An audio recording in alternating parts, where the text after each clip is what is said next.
close. I believe it's 2008, plus or minus 2 years. It could have been as early as mid-November and as late as January 6, 2006. But my line is, it's past, it's gone. My career as a prophet is over. I'm now a historian looking back at the peak. My numbers actually say last year, but it could be this year.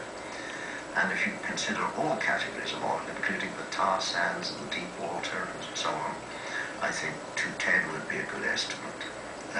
But really, it isn't this peak has no great significance. It is the perception and the vision of the long decline that comes into sight on the other side of peak. That's really what matters.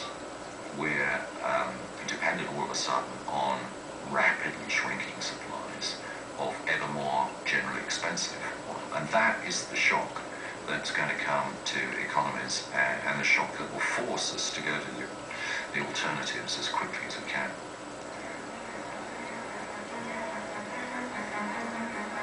The most optimistic market and industry voices see the peak far off in the future, if at all. They point to growth coming from new technologies, unconventional deposits such as the tar sands in Canada, and new discoveries. But as we settle into the 21st century, there are few corners of the world left to look in.